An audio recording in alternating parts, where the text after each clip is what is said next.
বাঙালির পাকঘরে জানাই সকলকে স্বাগত। আজকে তৈরি করে নিচ্ছি আলু ও শোলা কচু দিয়ে পোনা মাছের ঝোল। এর জন্য আমি আলু ও শোলা কচু সরু সরু করে কেটে নিয়েছি। মাছগুলো ভালো করে ধুয়ে হলুদ ও লবণ দিয়ে মেখে নিচ্ছি। তারপর কড়াই গরম করে কড়াইতে তেল দিয়ে একে একে মাছগুলো তেলে ছেড়ে দিচ্ছি। তোমরাও মাছগুলো ভালো করে এক পিঠ ও অপর পিঠ ভালো করে লাল লাল করে ভেজে নেবে। মাছের সঙ্গে খানিকটা ডিমও ছিল, আমি একসাথে ডিমগুলো ভালো করে ভেজে তুলে নিয়েছি অন্য একটি পাত্রে।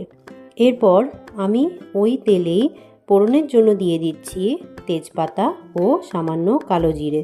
বাটা মশলার জন্য নিয়ে নিয়েছি আদা, জিরে ও কাঁচা লঙ্কা। বাটা মশলাটা দিয়ে আমি ভালো করে মশলার সঙ্গে কষিয়ে নেব। কষানো হয়ে গেলে কালার যখন ছেড়ে আসবে তখন আমি হলুদ ও লবণ দিয়ে পরিমাণ মতো দিয়ে এখানে মশলাটাকে আবারও কষিয়ে নিচ্ছি। মশলা থেকে তেল ছেড়ে এলে এরপর আমি কেটে রাখা সবজি একে একে দিয়ে দিচ্ছি। আলু ও কচু একসাথেই দিচ্ছি, আলাদা আলাদা দেওয়ার দরকার নেই। আলু ও কচু একেবারেই ভাজা ভাজা হতে হবে। এর জন্য আমি কিছুক্ষণ মশলার সঙ্গে ভেজে নিচ্ছি।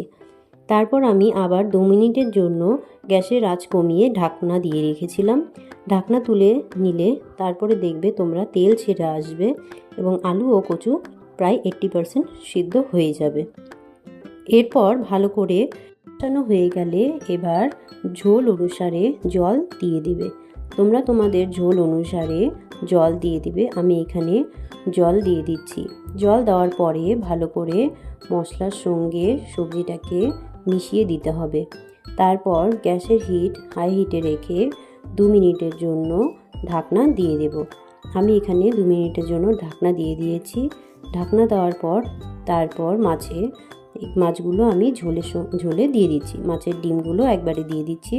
ঝোল ফুটে এলে নামানোর আগে ধনেপাতা কুচি দিয়ে ভালো করে নেড়ে নামিয়ে নেবে।